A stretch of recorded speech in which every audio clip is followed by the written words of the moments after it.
So we can start. It's Om Vakratunda Mahakaya Suryakoti Samaprabha Nirvignam Kuru Me Deva Sarvakaryeshu Sarvada Om Shri Mahaganapataye Namaha Om Shri Gurubhyo Namaha Harihi Om Sadashiva Samarambham Shankaracharya Madhyamam Aspadacharya Paryantam Vande Guru Paramparam Asmadgurubhyo Namaha श्रुतिस्मृतिपुराणानामालयं करुणालयं Namami भगवत्पादं शङ्करं लोकशङ्करं शङ्करं शङ्कराचार्यं केशवं बादरायणं सूत्रभाष्यकृतौ वन्दे भगवन्तौ पुनः पुनः ईश्वरो गुरुरात्मेति मूर्तिभेदविभागिने व्योमवद्व्याप्तदेहाय दक्षिणामूर्तये नमः श्री मेधा दक्षिणामूर्ति स्वामिने नमः। ओम सहनाववतु सहनौ भुनक्तु सह वीर्यं करवावहै तेजस्विनावधीतमस्तु मा विद्विषावहै। ओम शांति शांति शांति। हरिः ओम श्री गुरुभ्यो नमः। हरिः ओम। Namaste all of you. Namaste ji.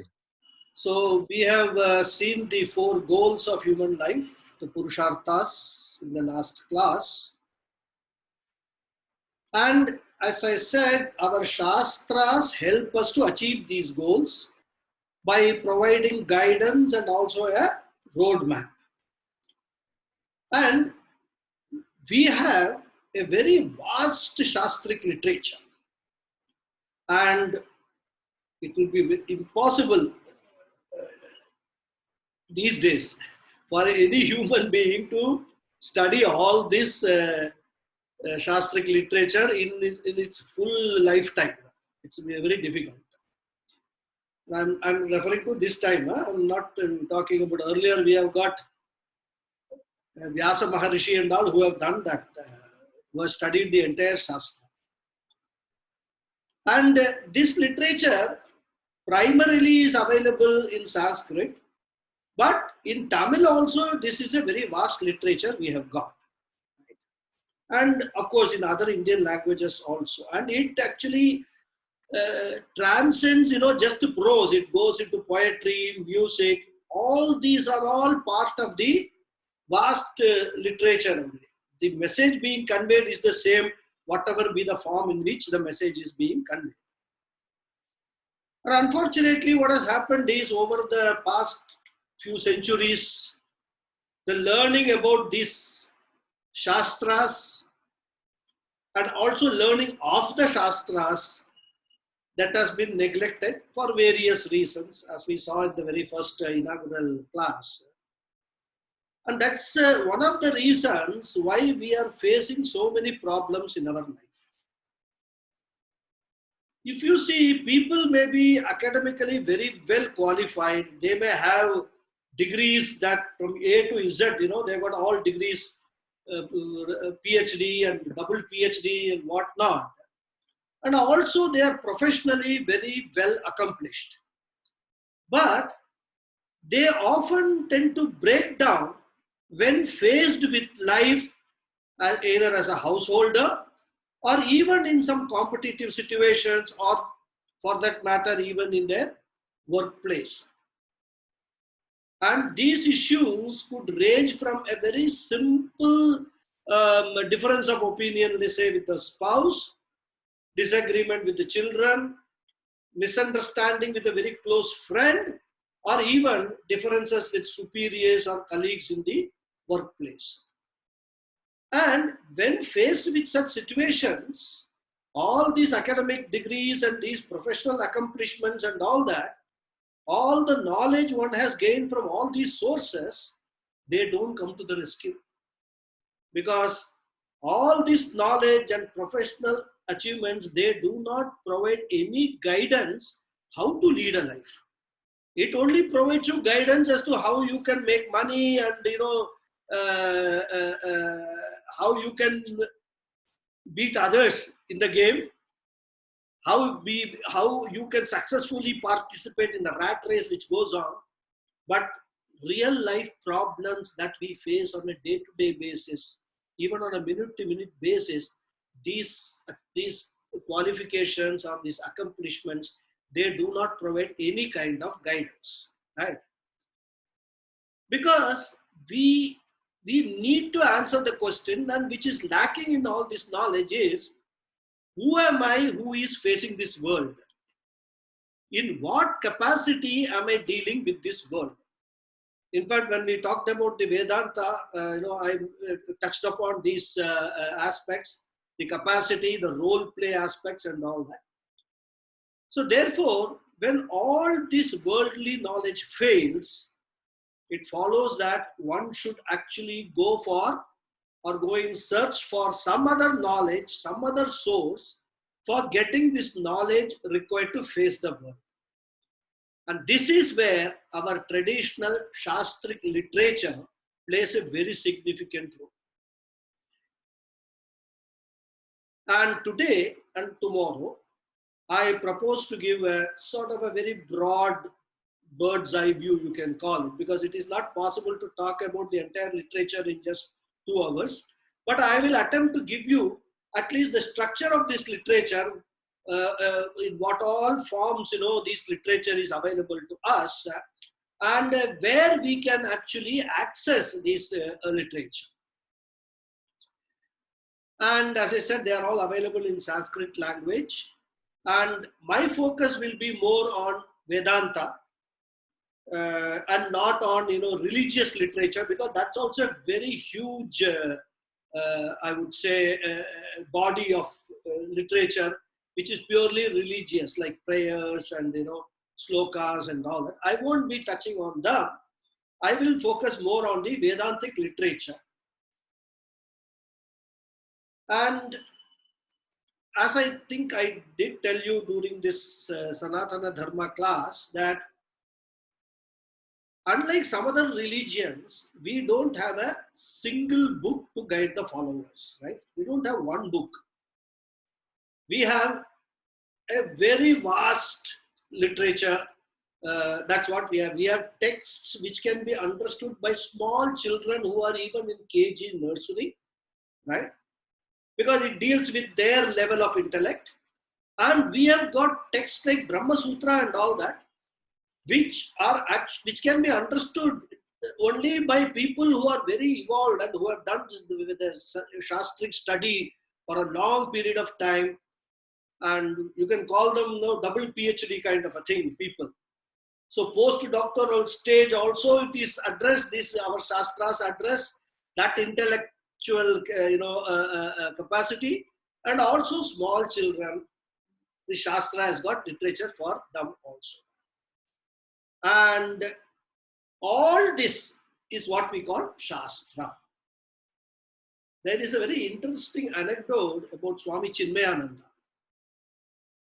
That once a person came to Swami Chinmayananda and asked him, see, other religions like Christianity have got one book, Bible, and Islam has got one book, Quran, which all the followers, they follow this. Is there a single book for Hinduism? And if so, what is that book? So Swami Chinmayananda reportedly said, we don't have one book, but we have got a huge library of books which you can't finish reading throughout your entire life. So like what we do in our library, whatever subject we want to learn, we will pick up that particular book and study. Similarly, the Shastric literature offers you such a wide range that whatever is your interest, you can always find some text or the other, you can pick it up and study. So that is the reply which Swami Chinmayananda gave. And that is a very true reply also, in the sense that such is the vast literature that we have got. And in the context of Vedanta, this literature becomes very, very important, because they are the only means, rather only pramanam, the means of knowledge about things which we cannot perceive in with our 5 sense organs. So we cannot find certain, or knowledge about certain aspects like punya, papa, swarga, naraka, and for that matter, even our real nature, atma, what we call, we will not find it anywhere, any knowledge about all these things except in our Shastras. So the Shastras become a primary source for teaching us about all these things, right? So they are the pramana, or the means of knowledge for all such things which we cannot see or perceive, but which exist, which are a reality from a Shastric Vedanta point of view. And our literature is called Shastra. As we also have been using this word. This word, Shastram, is derived from a Sanskrit root, verbal root, called Shas. And the meaning, this word Shas has got 2 meanings. One meaning is to command, and another meaning is to teach, right? So this word Shas, the Shastram, derived from the verb Shas. One meaning is to command, and another meaning is to teach. And Tra in the Shastra means to protect or to save. So when you say Shastram, it means it is referring to that knowledge, those religious texts, which commands the human beings in the initial stages and then teaches the human beings in the later stages. So both commandment and teaching, both these functions are included in this particular word Shastra. And by the way of commanding and teaching, the Shastras protect a person from all human problems. And since it teaches, commands, and thus protects the humanity, it is called Shastra. Okay. So you can say that which protects the humanity from all the problems through certain commandments like do's and don'ts, and also teaching. It's not a commandment, but it is a teaching. It is unraveling the knowledge, or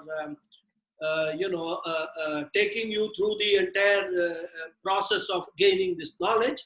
These 2 processes is what we call Shastra. And Adi Shankaracharya compares this Shastra to a mother. Because if you see how the mother approaches her upbringing of a child. First, when the child is small and young and cannot understand many things, she will command the child. Say, do this, don't do this, right? It may look a little harsh, rather. But as the child grows, what the mother will do, she will no longer command the child, but she will teach the child. She will tell the right things. Because the intellect has developed, the child can absorb that teaching. So exactly the Shastra does the same thing. It first commands, say do's and don'ts, and then it teaches. So that is why Shankaracharya compares this Shastram to a mother, right? Because the child can understand only commandments, orders, right? You cannot tell the child, sit with the child and try to explain rationally things and all, why they should do and all that. They won't understand anything. So this is the Shastra. And this Shastra, I would like to present it in 6 layers or 6 groups. It is very vast, but in general, from a Vedantic point of view, we try to understand this in 6 groups. The very first and the foremost group, a primary group I would call, is the Vedic literature, which we all know. They are known as the Veda. In general, of course, there are subgroups in that. We'll talk about that later. And these Vedas themselves are such a huge literature And even today, even though we have lost a lot of this Vedas, during all this time which has gone by, even today we have got something like more than 20,000 mantras which people learn, and they learn and teach also. So it is such a vast literature, even in a very, very small body which is left now in this Vedas. And actually, originally, if you see, these Vedas was a single body of knowledge. There was no classification like a Rig Veda, Yajur Veda, Sama Veda, and all that. There was no such classification. But what happened was, from Krita Yuga, when people started learning this, and then came Treta Yuga, then Dwapara Yuga, and today we are in Kali Yuga, the human intellectual capacity has gone on diminishing. And when we came towards the end of the Dwapara Yuga, which is where the Mahabharata was fought, I think I will have to mute the participant because his name is appearing. Okay. So, this end of Dwapara Yuga, when Mahabharata war was fought, and where Vyasa Maharishi was also, he was the one who wrote the Mahabharata. He realized that when Kali Yuga comes, then the capacity of the people to study these Vedas and retain them, mind you, these were all memorized. There was no written form of this Veda. So he felt that it will be impossible, and in order to preserve these Vedas till the end of this cycle of creation, till the end of this Kali Yuga, which is what is left is about 4,27,000 years as per our calculations. So in order to preserve that, he felt that he should actually separate these Vedas in such a manner that a certain group of people can take responsibility for one type of Veda or one type of mantras. Another group can take the responsibility for studying, retaining, and passing it on to the next generation, another type of mantras and all. So that is why Veda Vyasa took the entire single body of this Veda and classified them into Rig Veda, Yajur Veda, and Sama Veda. And that is why his name became Veda Vyasa. In Sanskrit, the word Vyasa means to separate, right? Since he separated the Vedas, he is called Veda Vyasa. Right? But he is also, his actual name is Badaran. He's got 2-3 names. In fact, Krishna Dvaipayana is one name, Badarayana is another name. But Veda Vyasa name, because of the intellectual work that he has done in terms of preserving the Vedas, he is very, very popularly known as Veda Vyasa. Right? And mind you, he actually only classified the Vedas into 3 Vedas: Rig Veda, Yajur Veda, and Sama Veda. So all the mantras he took based upon certain criteria, which I will tell you. He declassified certain mantras into Rig Veda, certain into Yajur Veda, certain into Sama Veda. Then there were certain mantras in the Veda, they were left out. He didn't deal with them. Like we always have a miscellaneous category in the accounts, like that. Later period, 2 rishis, Atharva Rishi and Angirasa Rishi, they compiled all these mantras and gave it to the world in the form of Atharvana Veda. So that is why we have got, that is how we have got 4 Vedas today: Rig, Yajur, Sama, and Atharvana Veda. So this is so far as the classification is concerned. And the word mantra itself is a very interesting word, and we have to understand, because in Sanskrit, every word has got a very derivative meaning. If you know the root of that word, you can understand the meaning, right? So this mantra word is normally used only for Vedic composition. A mantra has got certain features. One is this mantra is memorizable. It can be memorized, right? And for the purpose of memorizing the mantras, certain annotations like swaras are given in the Veda mantras. So by learning those swaras and learning those the mantras, one can easily memorize them. And that is why you can see, the priests and all, they keep on chanting so many mantras and all in big, we got this, what's that, Atirudram and all that. So many, when they do the Parayanam, how they don't use any text, they don't use any book or anything. It's all there in their mind. When they have learned it because it is easy to learn, right?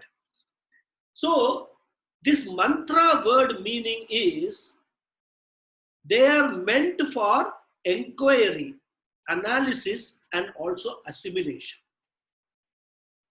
Mananat trayate iti mantraha. This is how the word mantra is defined in Sanskrit.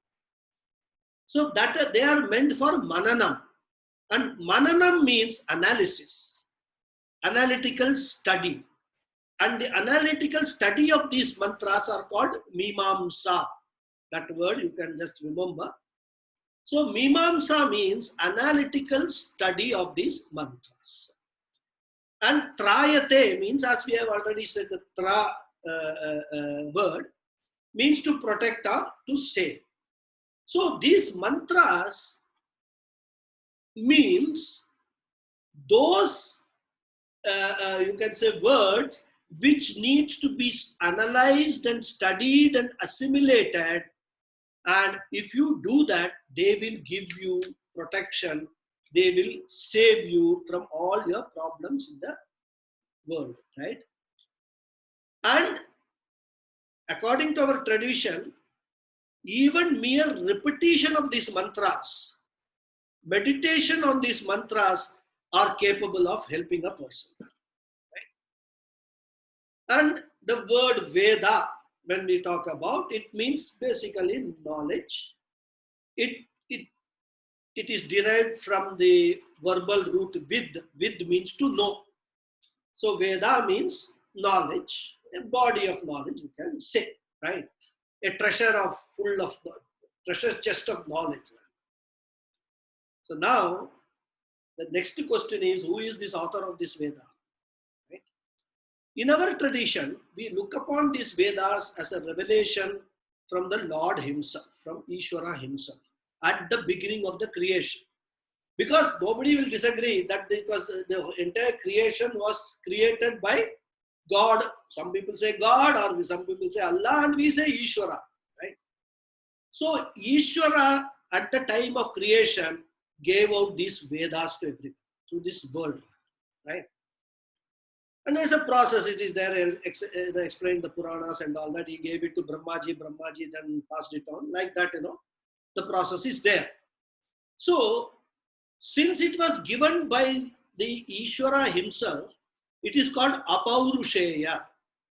Apaurusheya means that which is not being composed by a Purusha. And here Purusha includes Stree also. So both human being, you can say, not the effort or the result of the effort of a human being. So it is given by Ishvara the Lord. So it's not a product of a human intellect.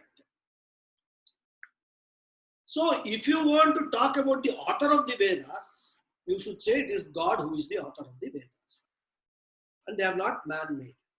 Because if anything is man-made, there is always a risk that they will suffer from some human errors or could be a result of some human imagination. Right? So if something is man-made, it will not be universally accepted. But if it is God-made, then nobody can challenge it. Because if any change is to be made in that, only God can do that. Nobody else. And we all know that Ishvara, whatever he does, is a perfect, perfect form. He is the totality. So there cannot be any imperfection in the totality. There can be only imperfections in the human beings, but no imperfections in the totality. Right? So we can place full reliance on what the Veda mantras say and what Vedas actually prescribe or they command and teach. And it is not just a question of belief, because our system is not a belief system at all. Right?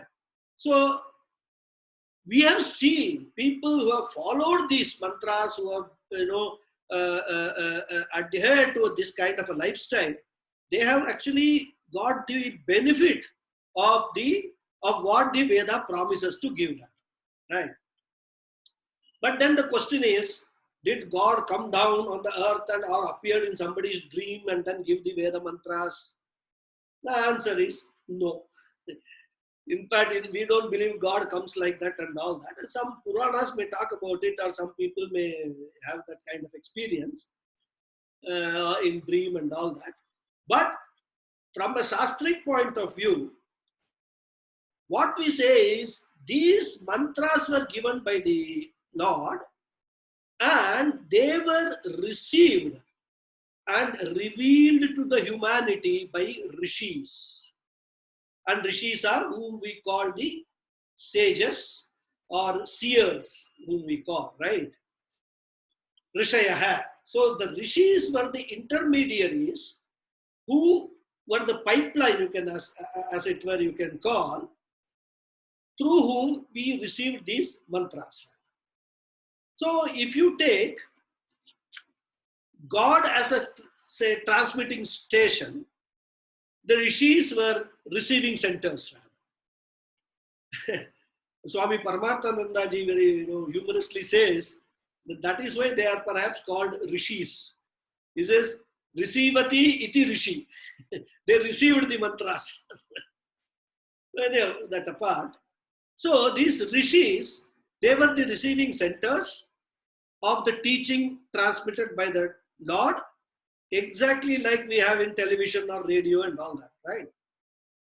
The transmitting centers have already transmitted the programs, right? But so those programs, those signals or whatever is of the programs are there in the air. But we cannot see or we cannot receive those signals because our body is not equipped to receive that signal. So what we require a set-top box, an antenna, a TV and all that. And then we also require a remote, and then we press certain number, one program comes. We change that number, another program comes.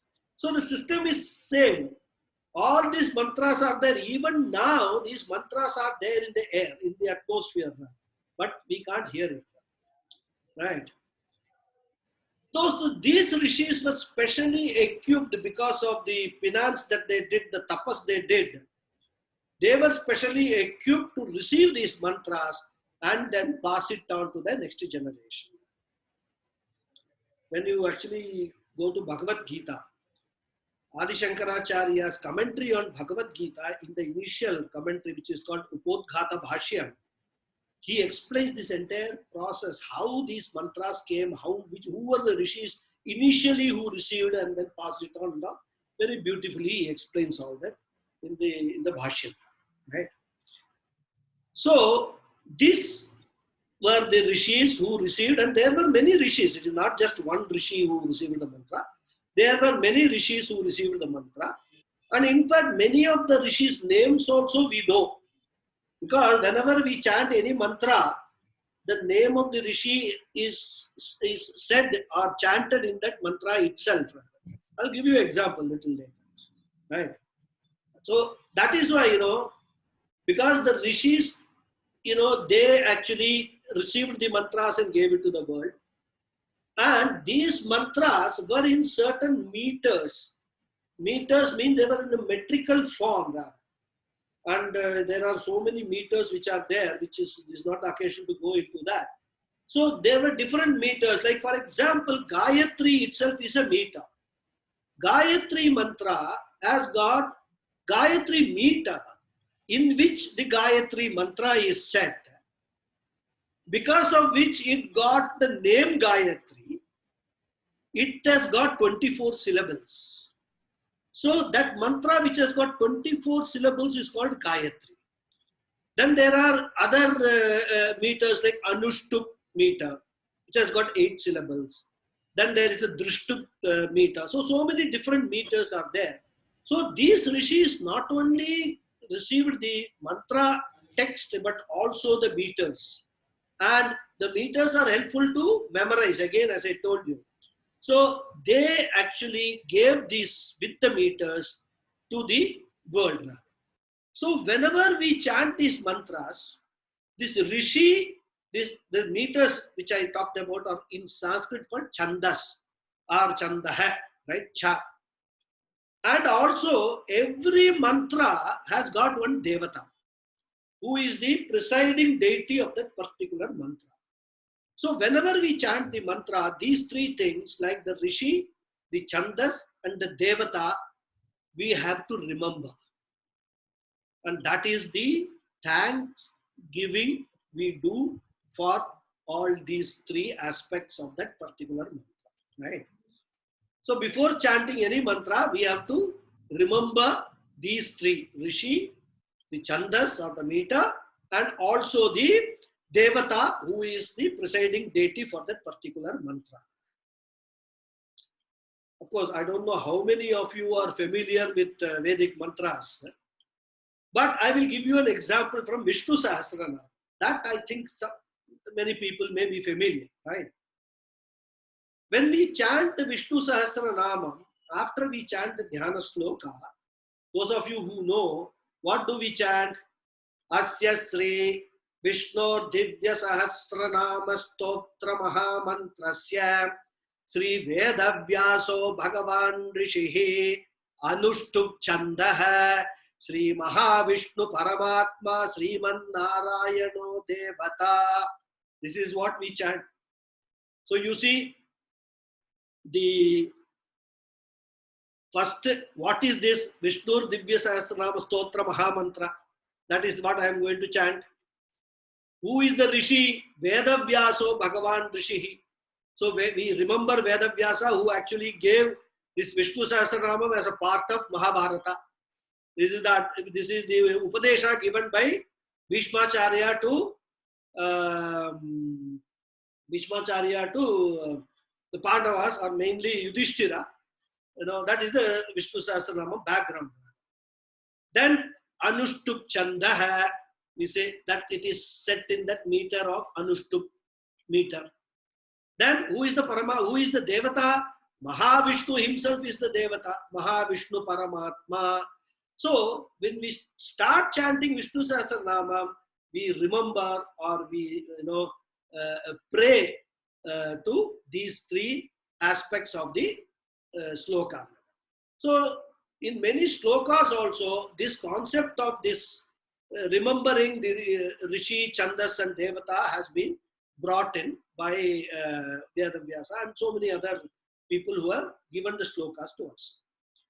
So the Rishi who composed the Sahasranama and the Chandas and also the Devata is remembered while chanting Vishnu Sahasranama. And in the context of the Veda mantras, I will give you an example. Those of you know Rudra Prashna. It's a part of Veda mantra, one of the very powerful and very important Veda mantra. In fact, in temples everywhere, whenever they do Abhisheka to the god, they chant Rudram and Chamakam. And Purusha Suktam also is a very important mantra. In Rudra, what we chant? Asya Sri Rudra Dhyaya Prashna Maha Mantrasya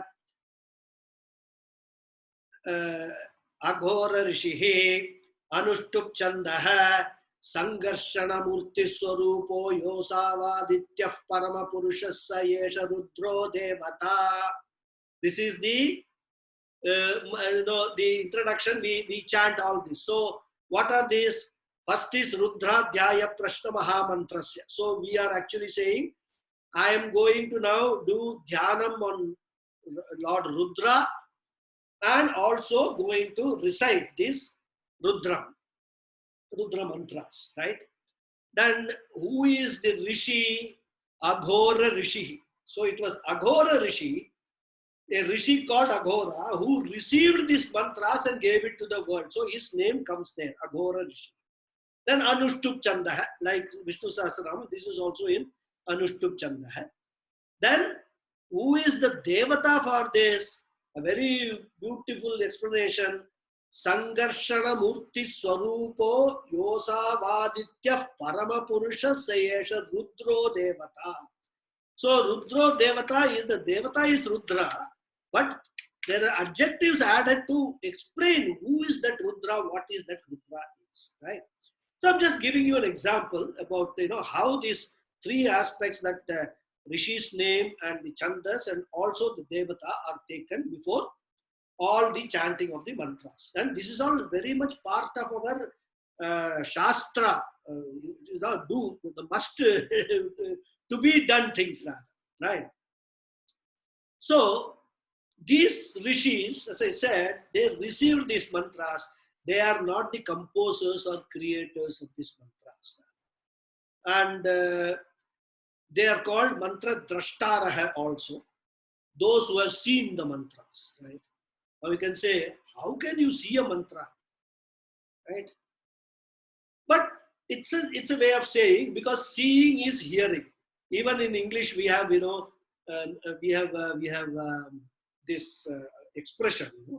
When you tell something to somebody and you want to convince him, you ask, you are only speaking and he is hearing you. Do you see my point? So when you say, there we also use the word see for hearing. That means, do you see my point means, did you hear what I said? And did you understand what I said? Yeah. So that is why, they are called seers, those who saw the mantra drashtara, or it is also called shruti because they heard the mantras. So whatever it is, it's a audio, what they call audio visual thing. Both you can put. So these mantras have been got like a television program. Both audio and visual is there. They might have seen it. They might have actually heard it also. Anyhow, we have got it for our benefit, right? And as I said, these mantras were existing only in Shabda Rupa, in sound form. They were not in written form at all, and they, for a very long time, till this Devanagari script was developed, these mantras were not written at all. They were just memorized by people. Even today, when you go to the Veda Patashalas and all that, the children who are taught these Vedic mantras and all, they are not given any textbooks. They are all taught, to memorize these mantras. That tradition is still kept up. And these mantras, now I'll come to on what basis Veda Vyasa classified these mantras. These mantras actually were in three forms. They were poetic forms, then they were prose forms, and third, they were in the form of music. So these mantras had these three kinds of different, forms these mantras comprised of. So what Vedavyasa did, he took all the mantras which were in the poetic form and classified them as Rig Veda, right? And then he took all the mantras which were in prose form, classified them into Yajur Veda. And in that also there is a further classification as Shukla Yajur Veda and Krishna Yajur Veda.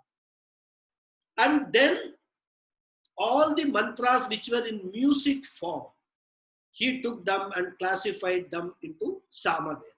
So these were the three Vedas which were actually codified, or you can call it classified, by Veda Vyasa.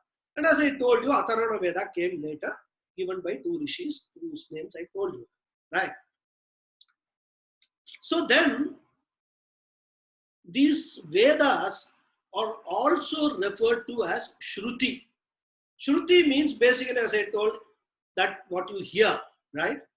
That which is received by hearing, Shruti. Shrotram, we call it, right?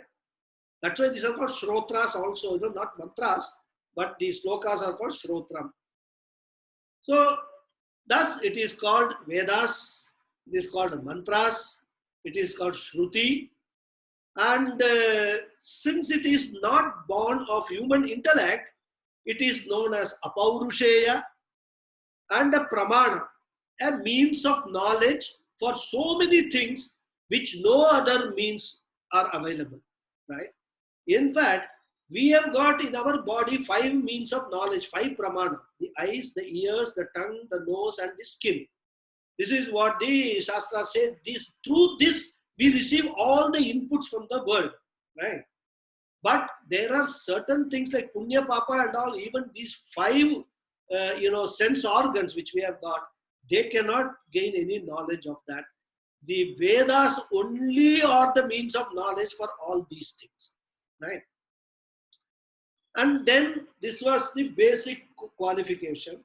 Then each Veda is further classified into Karma Kanda and Jnana Kanda. Karma Kanda means all the rituals, the mantras relating to the rituals, everything comes under Karma Kanda. So performing the pujas, performing the homas, yajnas, all these things come under Karma Kanda. Then the Jnana Kanda is totally Upanishads, which is coming at the end of any Veda. So that is why it is called Vedanta, right? So this Jnana Kanda, there are Upanishads in all the Vedas, right? So this Jnana Kanda comprises of the Upanishads at the end of the any Veda. Some people make a third category also, which is called Upasana Kanda.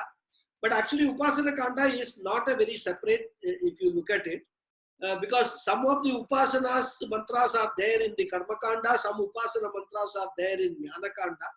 So that way, many people don't go by the third, but some people go by the third classification also. It doesn't matter, actually speaking, the classification, because ultimately what it means, see, like in a country like India can be classified in different ways. I mean, on the basis of the states, on the basis of the districts. Ultimately, India is India, isn't it? So that is why the classification is also nomenclatures we give for certain ease of understanding, so ease of reference. So we should not worry about these classifications too much. What we must understand is that the topmost layer of our Shastram, the primary source of all our Shastras, is this Veda mantra. So this is the first layer. Now I will go into the second layer. The second layer is called Sutra literature. Sutra is a word which is not many people might have heard, but there is a very vast literature called Sutra literature. And these sutras are in the form of what in English we call aphorisms.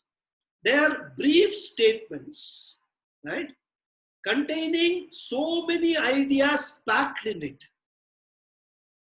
And it deals with certain subject matter. For example, if you say Panini Sutras, they deal with the grammar relating to Sanskrit language. So every sutra deals with a particular subject matter.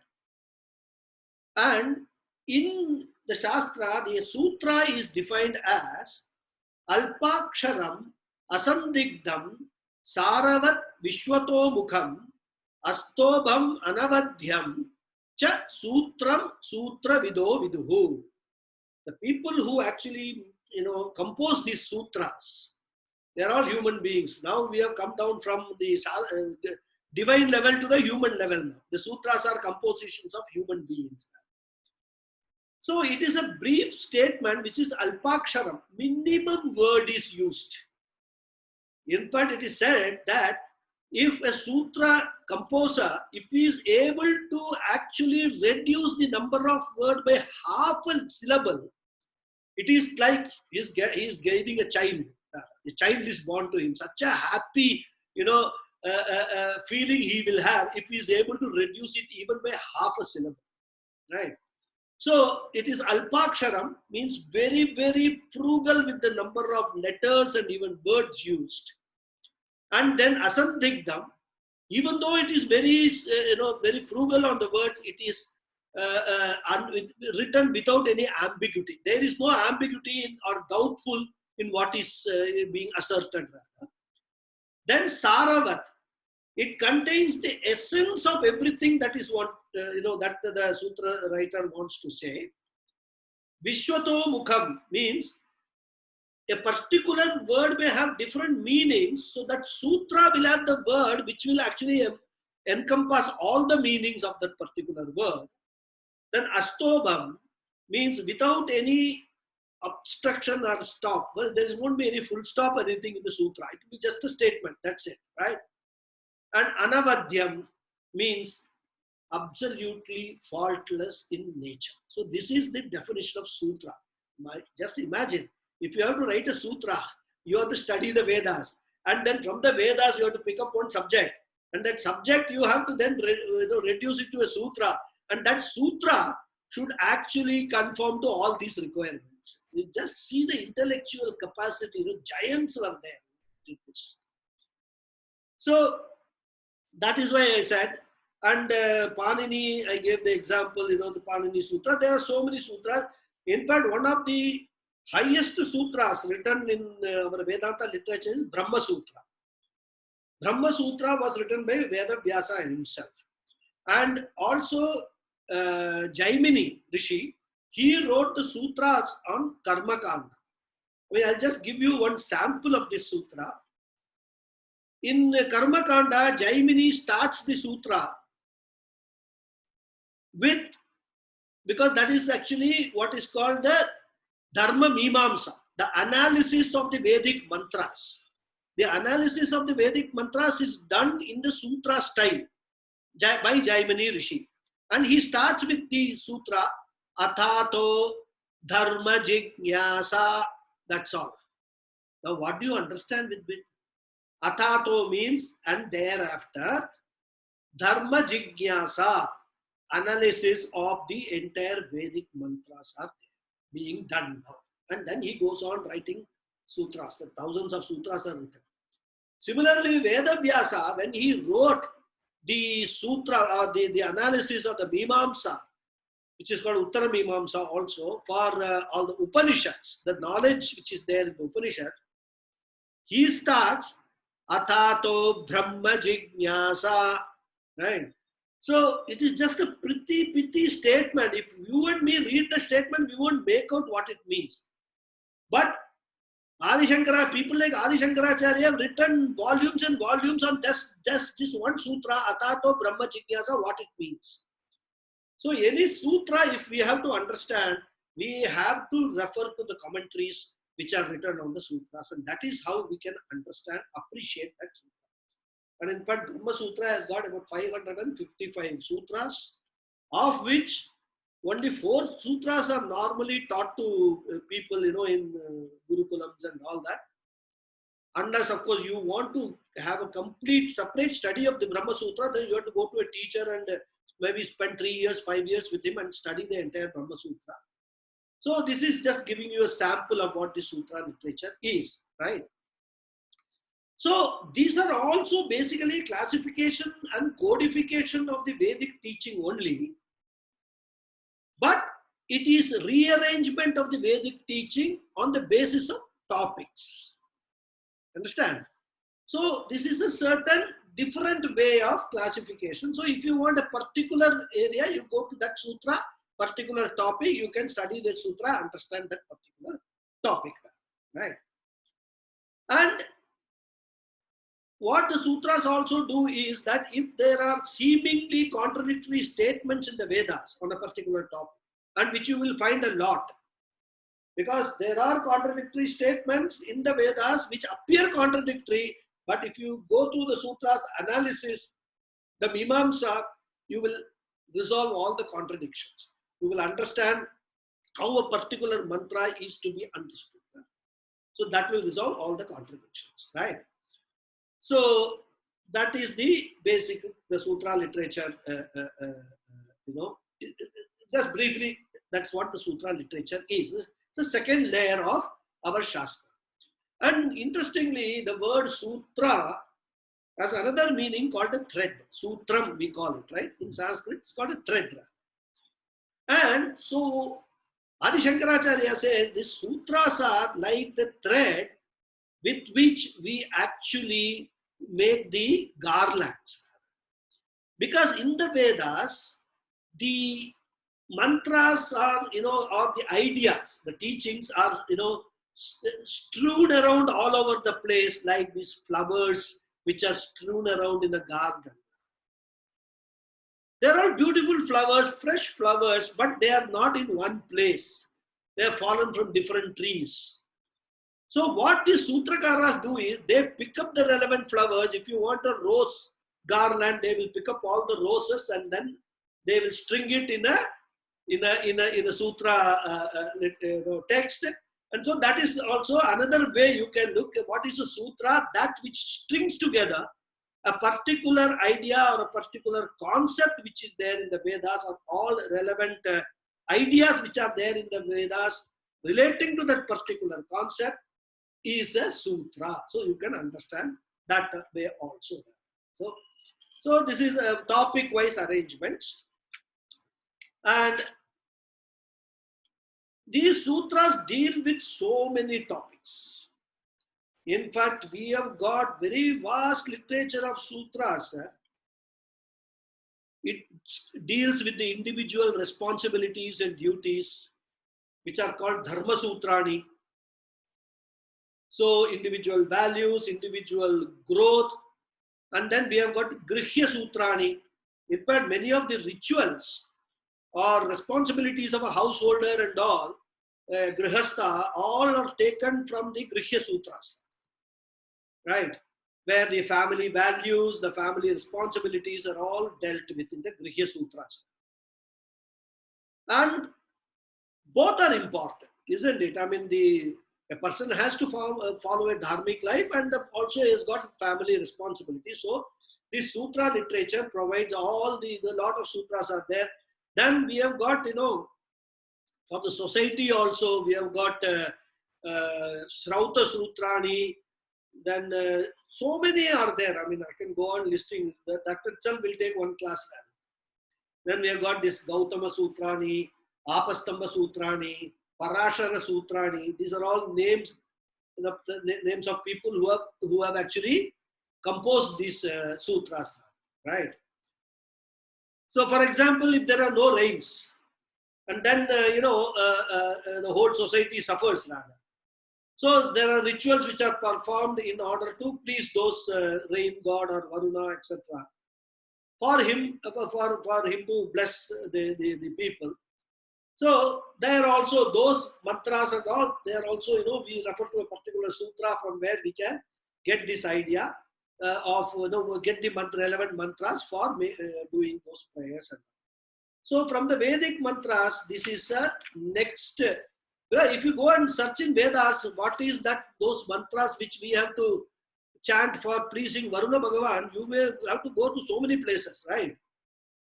But the sutras help us.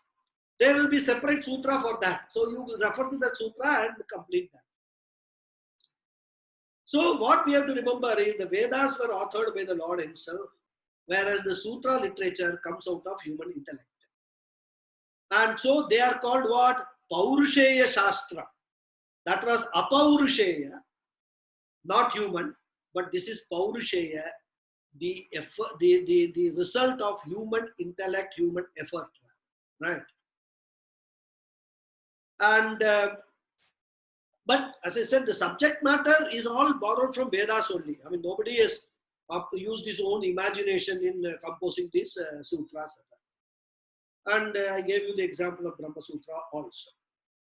So this is the second layer of literature which we have got. And then we have got another 4 layers of literature. And the next layer, of course, is Smriti Granthas. I will, the almost time is over now. So I will talk about this other tomorrow. Other 4 layers, which is Smriti Granthas are there. And then after that, we have got Puranas. Then after that, we have got Itihasas. And then we have got what we call the commentaries on all these things called Bhashya. So the 6 layers, which I talked about initially, consist of the Vedas, Veda mantras, Sutra literature, Smriti Granthas, then Puranas, Then we have got itihasas, more mainly Mahabharata and Ramayana, and bhashyams. And it doesn't stop there. In fact, to understand the bhashyams, there are further commentaries, which are called vrittis, vartikas, tippani, tika, so many things are there. So when you enter this, even the Vedanta, even just to Upanishad, I'm not talking about the Karma Kanda, which is a huge portion. In fact, if you look at the entire Veda, 80% is Karma Kanda, only 20% is Upanishads, right? So 80% I am not touching. I am touching only the 20% which is relevant for Vedanta. And even in the 20%, there is so much is available because the concepts in the Vedas are very, very, very, I would say, very subtle concepts are there. One needs to understand and one needs to, make or prepare a mind which can understand. Today, all of us have got a very gross mind because we have just been dealing only with gross aspects of life. We have never ever tried to refine our mind, or I should not make a very broad statement. Many people do it also. Refinement of the mind is very much required to understand the knowledge which is contained in the Upanishads and also to appreciate and assimilate the knowledge. So this process involves just not only studying and understanding, but also doing a lot of sadhanas, lot of preparatory steps. And during the journey also you have to do a lot of sadhanas. And as and when you are progressing in the spiritual journey, automatically you will realize that these concepts which are very subtle in nature, you start understanding what exactly is being meant. And then you start realizing it. In fact, you start experiencing those concepts or those things as a reality. So this is a very vast literature. So the other four I will deal with in tomorrow's class, and then we will then complete. As I said, it is very difficult to talk about all these things. Each one can talk for 1 hour or 1 day. Sutra literature itself is so huge, but we have a limitation of time. But idea, as I said in the first class, is to make people aware about our religion, about our culture, about Hinduism, about Sanatana Dharma. What it means. It is not a very narrow kind of a concept like many other people follow. Ours is a very vast canvas. And at least when somebody asks you, what is that, like somebody asks Swami Chinmayananda, you must be able to say that we have got all these things. And depending upon your level of intellect, you can pick up what you want. If you are a child, we will teach you Ramayana, stories from Ramayana, Mahabharata, which will also have certain moral content for the child to absorb and also to practice. So like that, from that, itihasas, like Mahabharata, Ramayana stories, we have got up to Brahma Sutra, which even the most accomplished Vedantin, will find it difficult to understand on his own without a guru. So this is the vastness of the literature. I just wanted to present the broad canvas. We will continue tomorrow. Okay. Om Purnamadav Purnamidam Purnat Purnamudachyate Purnasya Purnamadhaya Purnameva Vasishyate. Om Shanti Shanti Shanti. Harihi Om Shri Gurubhyo Namaha. Harihi Om. Now anybody wants to ask any questions are free to ask. You can post the questions in the chat box. I'll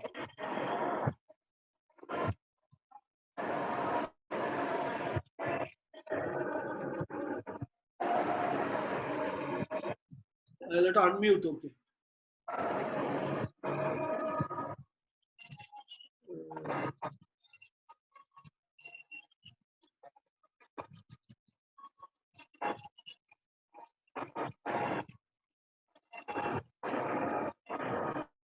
Well, there are no questions.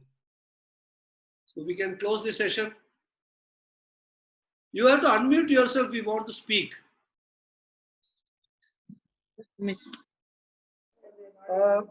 I have asked you a question. Can you explain Mimamsa again? Mimamsa basically is analysis of a particular topic. Okay. So that is the meaning of the word Mimamsa. So when we say Mimamsa, there is a Purva Mimamsa and there is a Uttara Mimamsa. Purva Mimamsa is what is the analysis of the Karma Kanda mantras. So it will go detailed into all the the Karma Kanda mantras, and they are in sutra form again. They are composed by Jaimini Rishi, as I said. And the Uttara Mimamsa is basically this Brahma Sutra. Brahma Sutra is the analysis. In fact, this Mimamsa, their approach is a logical approach. There are certain things said in let us say, take the example of Upanishads. There are certain things said in the Upanishads, right? About what is the human nature, the real nature of a human being, or real nature of everything in this entire cosmos and all, like Satchidananda and kind of words are used. Now, if you look at it, these Vedas themselves, in fact, if we get an opportunity, we will talk briefly about religious systems tomorrow.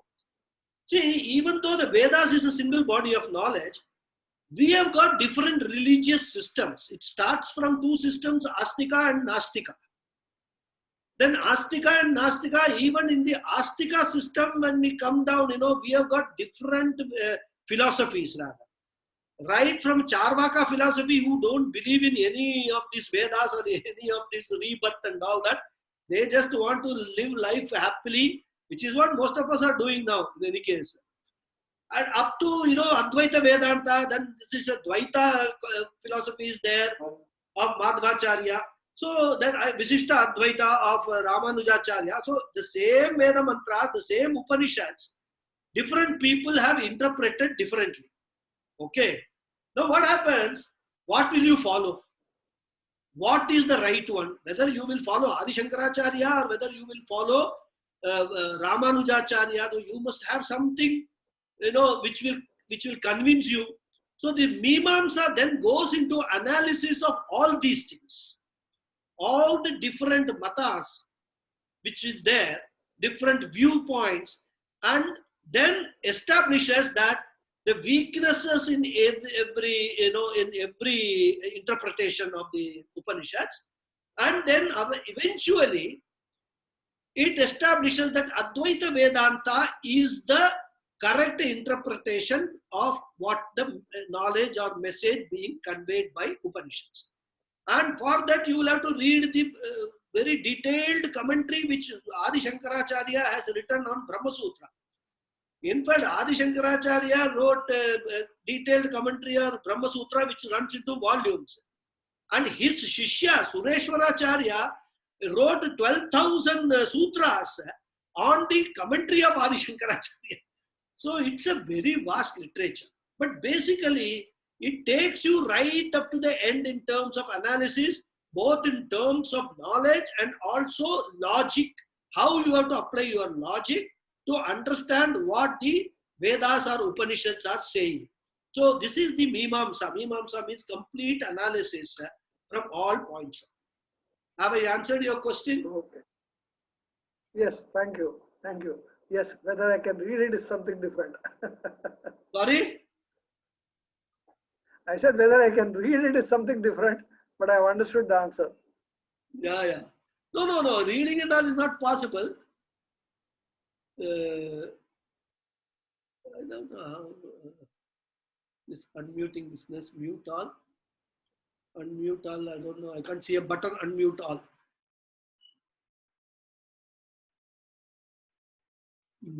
Somewhere must be there. I'll find out. But if you want to ask a question, you can unmute yourself. Huh?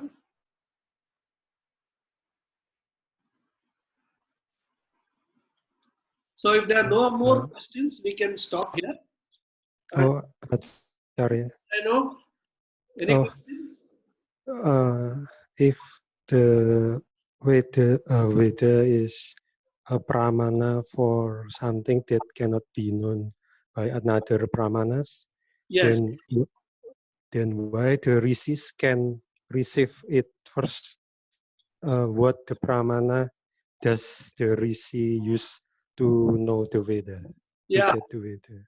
See, rishis were equipped with certain receivers. We are not equipped. Those rishis were, they had that antenna to receive this. Even today, there may be people who are receiving it. We don't know. But we as human beings, we cannot receive them. So pramana is basically, pramana means of knowledge. Like we have got the five pramanas, and or even we have got the other kind of pramana, which is what we call, the pratyaksha pramana, anumana pramana.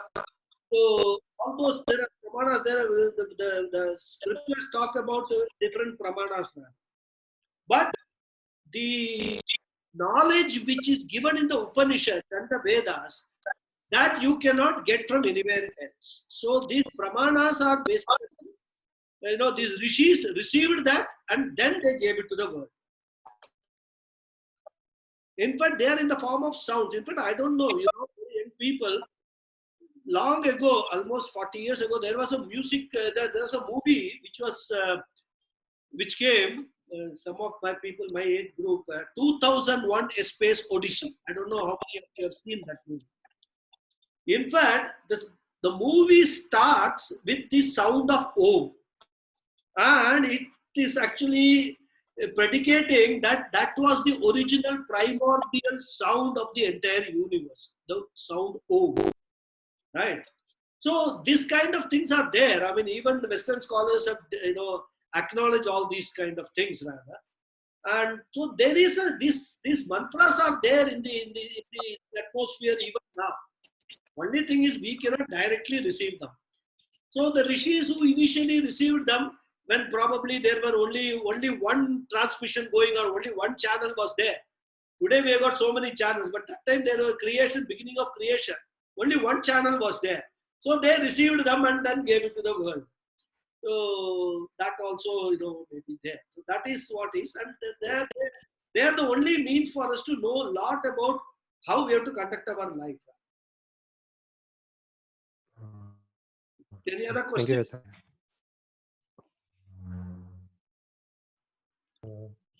Acharya. Thank you, Acharya. Thank you.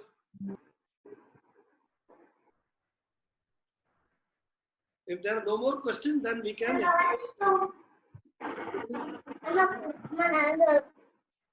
Huh?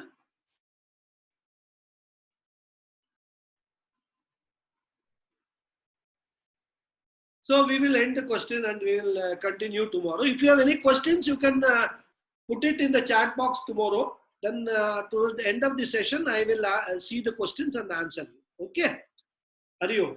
Thank you very much, all of you. Thank you. Thank you.